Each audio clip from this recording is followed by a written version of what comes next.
everyone, and welcome to episode 5. I'm so happy to have you here, and I'm super excited for our first episode where we actually get to talk about a song. So today we're going to be talking about a song from one of my favorite indie rock bands, the Arctic Monkeys. This is off of their album Humbug, which was released in 2009, and the song is called Cornerstone. So with that, let's get started.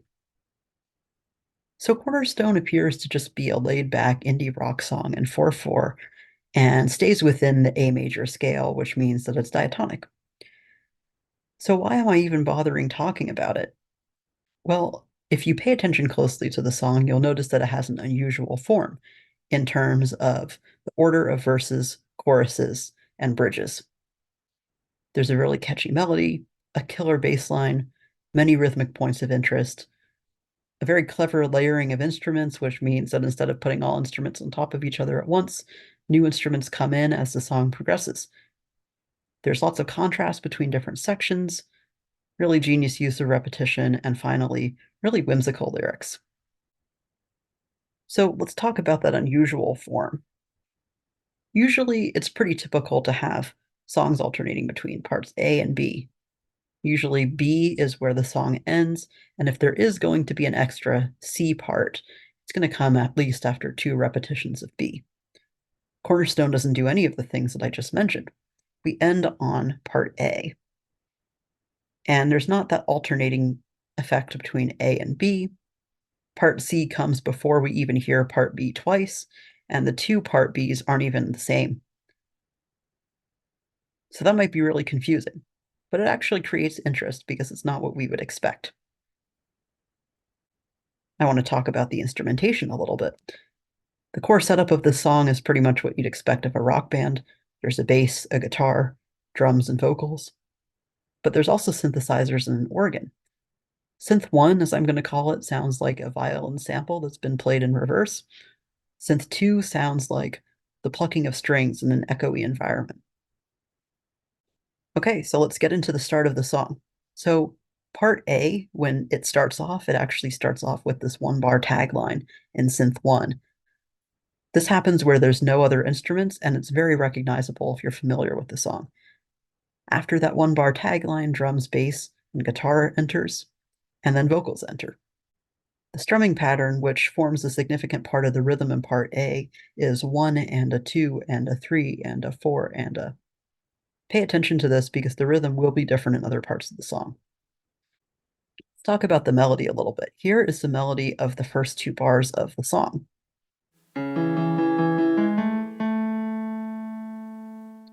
So I want you to notice that the song is in A major.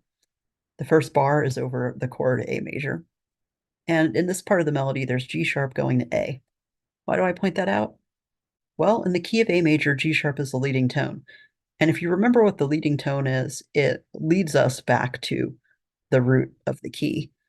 So when we hear this G sharp, it wants to go to A. This melody does exactly what we want to hear, and it kind of has this effect of pushing the melody along. Also, I want you to note that when a G sharp is sung above an A major chord, it actually turns it into an A major 7, which is known for being a kind of chord that has a relaxed feeling. Finally, I want to talk about that bass line. That bass line really completes part A, really makes it what it is. This bass line creates a lot of movement because it's not just playing the root note of whatever chord is present. We only have a few chords. We actually only have 4 of them, but we've got A over A, C sharp, and E. We have D over D and F sharp. We have B minor over B and E. We have F sharp minor over F sharp and C sharp. So while we only have a few chords, we have almost 10 unique chord bass note combinations. So we have few chord changes, but fast harmonic rhythm, which is the rate at which the harmony changes. We come to part A once again for a second time. The first repetition had no lead guitar. Now we have a lead guitar, which is just playing fills between the vocal phrases. This is the same thing that I was talking about earlier with layering of instruments. Now we find ourselves in part B. Synth 2 enters for the first time, which helps set this part apart from the other sections. In addition to the instrumentation changes, the rhythm changes. That rhythm, that one and a two and so on and so forth, is now hidden behind the drums, doing one and two and three and four and. So the rhythm is distinct. There's also something else going on in the rhythm where we have these bars of 3/4 interspersed into a song that's mostly in 4/4. Very strange indeed. So these bars don't last as long as we would expect. It feels like there's a beat missing from them. It also makes it feel as though the next bar is interrupting the current bar in progress. There's also a really nice drum fill that goes on top of these bars of 3/4, and it sounds like one and a 2E and a 3. I also want you to note that there's this layering of the lead guitar on top of synth 2. They're playing the exact same sequence, but because they're playing together, it creates a very unique quality of sound. It almost sounds like a different instrument.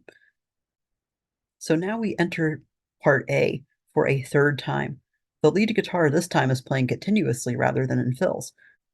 This is going back to that conversation about layering.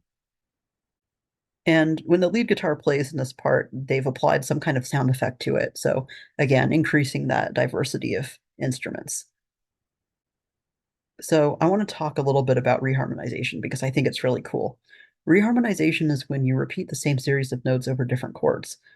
And so the riff that the lead guitar is playing is just this. And it plays it for every bar, but each bar doesn't have the same chords. So what that means is that this first four notes in the riff sounds really good in the first half of the bar over A or D or F sharp minor.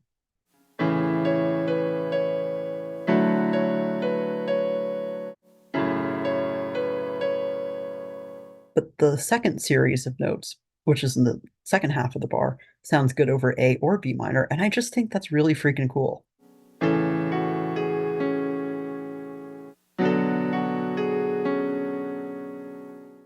So now we enter part C. And I think the Arctic Monkeys have done a really fabulous job at announcing the arrival of a new section here. And in order to talk about that, we actually need to talk about what happens in the part A that I was just talking about. So a bar before part C comes in, we start hearing a new instrument, which is the organ. We also have melodic and harmonic cues that punctuate the start of this new part. So let's talk about the ending of part A. Normally, we'd expect the melody to end on A, and the chords we expect to go to A major. That's because this is what happened in all of the previous part A's. But in part A, the third repetition, the melody ends in E sliding down to C sharp. And we go to the chord C sharp minor. So we're going somewhere much more sinister and dark in the music. And when we hear this, we think to ourselves, something different is about to happen. The instrumentation in part C certainly does change. Synth 2 enters once again, but this is along with the organ that's playing rocking chords that sound like this.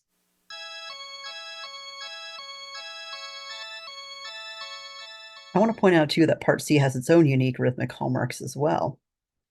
The drum hits are mostly on the beat. They're not on ands, it's just 1, 2, 3, 4.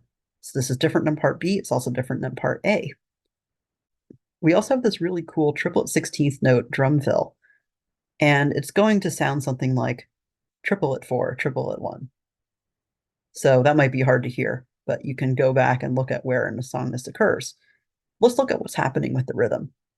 In this bar of 4/4, we have two quarter notes, so we've already used up 2 beats.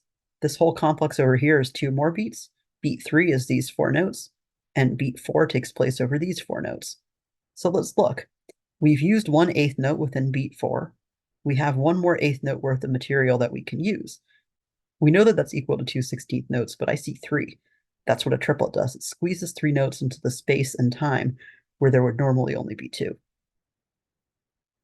The rhythm in the last 2 bars of part C is more akin to A and B, which makes sense because we're going to return to B after this section. Finally, let's talk again about that reharmonization that I love so much. Here, there's a lead guitar riff that occurs over F sharp minor and then again over B minor. And again, I just feel like this adds more interest to what otherwise might seem like a pretty basic series of notes.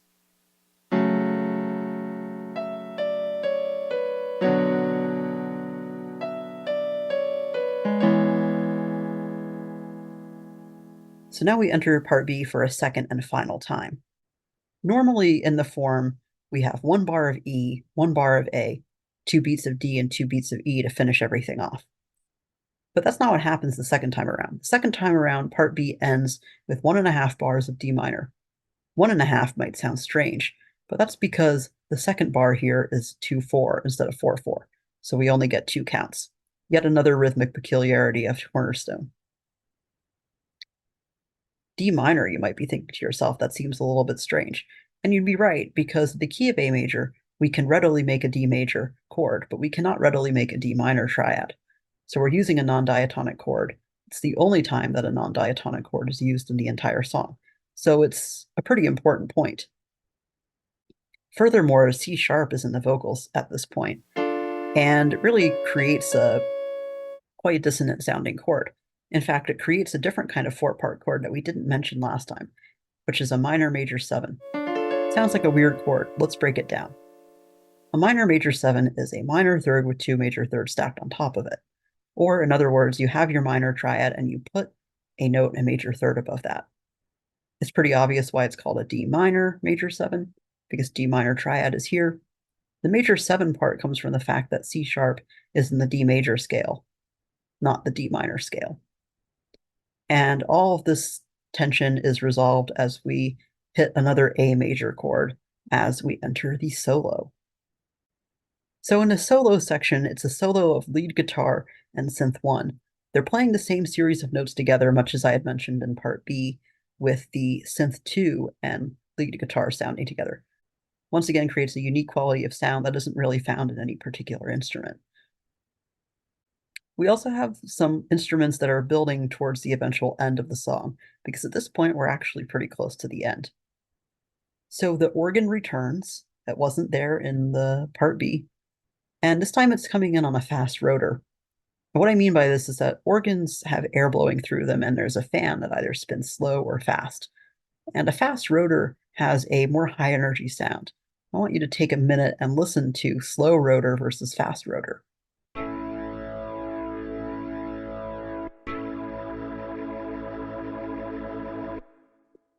The drums are also louder in this point because they start hitting the cymbals every beat. Again, this is all building towards the eventual end of the song. The form starts out looking like part A, but once we get to around bar 5, we start realizing that this section actually has its own unique chord progression. So once again, thwarting our musical expectations, just as any good composer would do. I want to also talk about this riff that echoes. This riff is actually the riff that starts off the instrumental section as well, but I'm talking about these 3 bars right here now. This motif repeats itself slightly differently each time, but it's very reminiscent in each of these 4 times. And just to note too, this bar is happening at the same time as this bar. You're looking at 2 tracks at the same time. And so what's really cool is that the end of one of these motifs is sort of interrupted by the beginning of another one of the motifs. And these are not all the same instrument. Up here, this is lead guitar and synth 1. Down here, this is what the bass is playing. And to the right of that, this is what synth 2 is playing. And this is what it sounds like.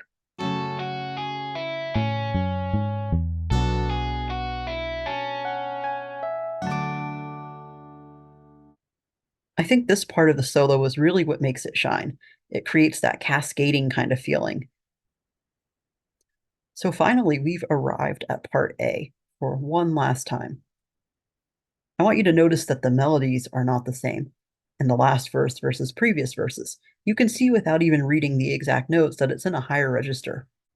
And this creates a feeling of upward movement towards the end of the song that we are now approaching. This is what the first line of the last verse sounds like.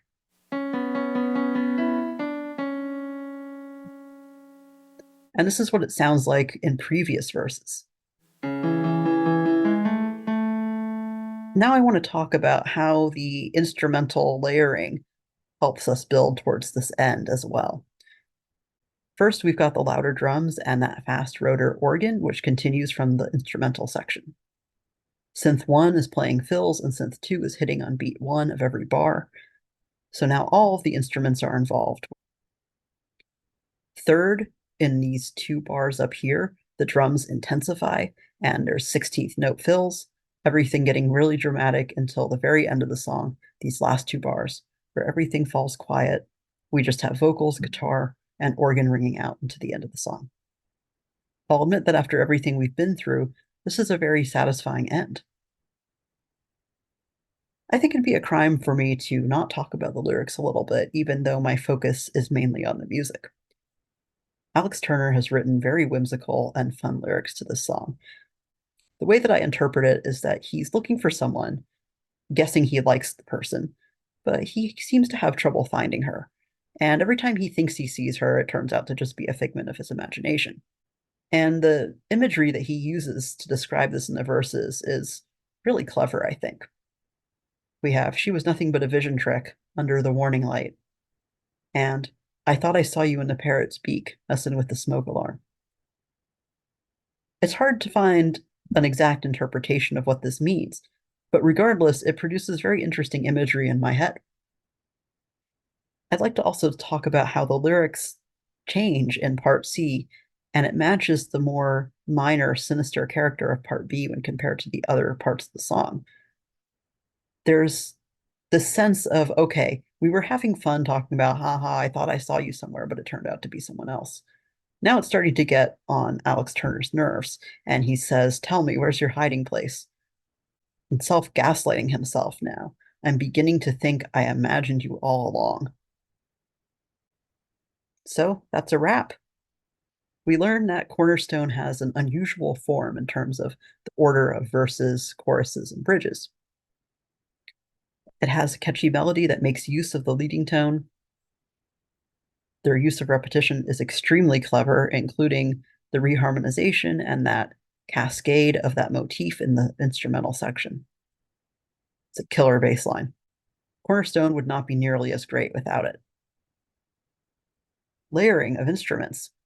The way that they do this is very purposeful, and it really helps build towards the end and differentiate one part from another. There's points of rhythmic interest.